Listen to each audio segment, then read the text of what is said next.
now? We are recording now. Yeah. Okay. Senator Portman, we're meeting virtually because of the coronavirus, but for over 3 years, we were meeting every Tuesday at noon at your office or outside of your office. And so this week, here we're meeting again, and we have some things in our mind, and we are going to share this video with you so that you have a chance to know how we see things. Yeah, I just want to add, we're in Toledo. We're the group that was outside your Toledo office on Madison Avenue, where I don't know that you ever were in all of those years, but we did meet kind of regularly with your staff person there when they would keep their scheduled meeting with us. And we would fill out comment sheets every week. So we haven't been able to do that, but we have been meeting and talking about what you are and aren't doing. And this week we were kind of focusing on your response to George Floyd's murder and Trump's actions and your attitude towards protests. And I'm going to let someone else take it from there. Thank you. And that I would have to ask the senator if he opposes or if he supports, let's say, if he supports the protesters, which is a First Amendment right, why isn't he confronting the Trump administration about their actions? Why isn't he coming out like Colin Powell, for example, like some of the generals, and telling us the truth? Why can't you do that? And Senator Portman, I would really like to hear whether you think Black Lives Matter or not.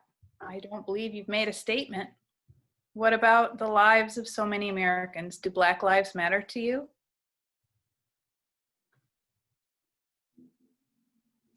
Senator Portman, I was a little disturbed to hear that given the last week's events that you were saying you were out to lunch and you had not read or been bothered to read the articles that Mattis and General Powell had put out. At a minimum, we would have hoped that representatives would be up to date and informed of the events that are going on in our community and in our nation. So we'd like you to take your head above the menu and take a look at what's going on around us.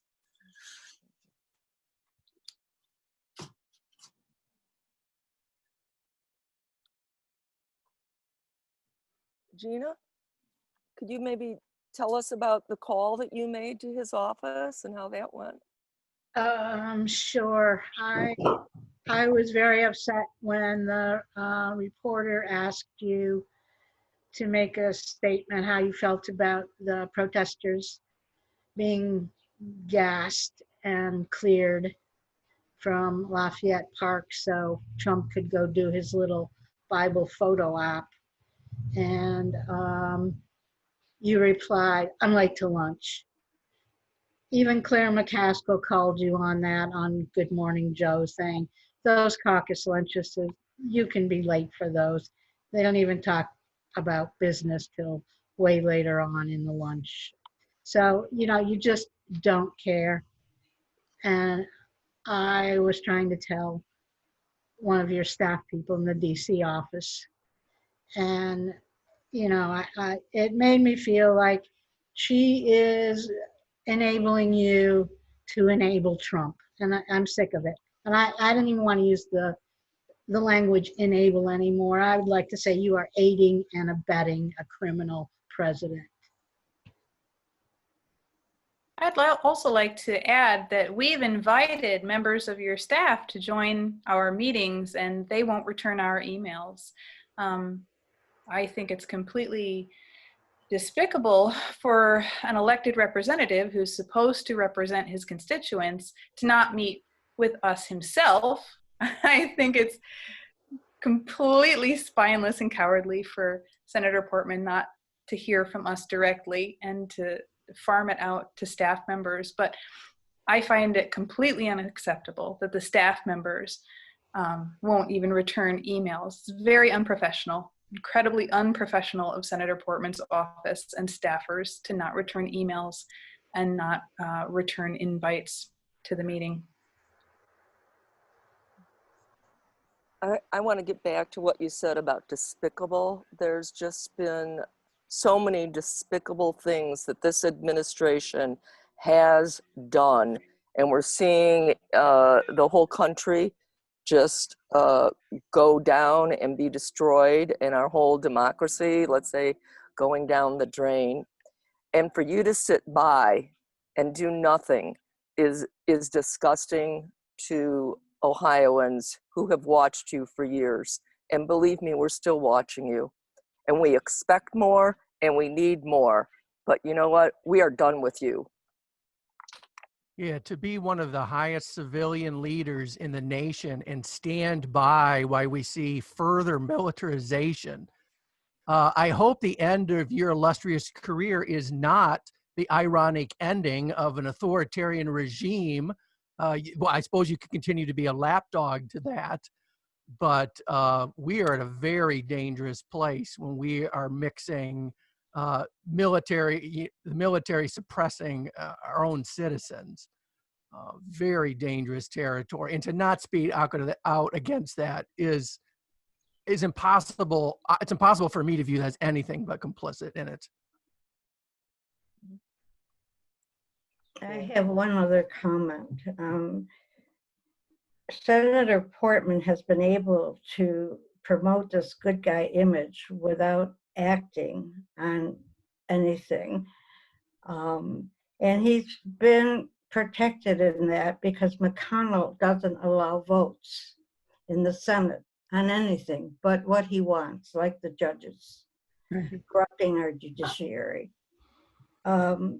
When the Senate goes blue in November, and I think we're going to have that blue tsunami because of the way people like you are acting or not acting. When Schumer is head of the Senate and things come to the floor, we are going to watch how you vote, because going into 2020, we will then have a real record of where you stand on issues brought before the Senate. And that is what's going to happen in Ohio as well.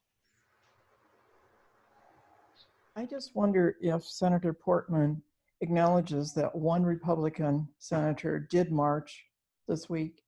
How does the Republican Party look at the thousands of United States citizens that are marching? Do you have a philosophy or an opinion of that?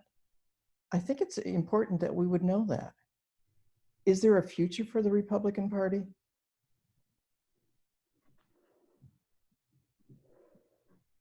Would anyone else like to say anything to Senator Portman?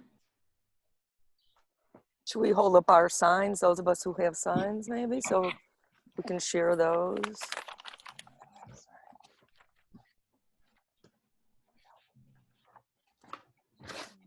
Oh, wait a second. Can you see it?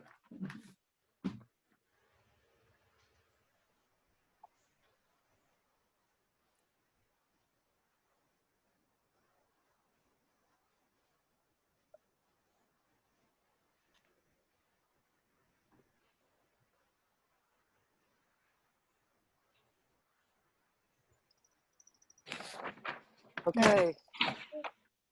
I'll end it then. I'll end the recording. Thank you, everyone.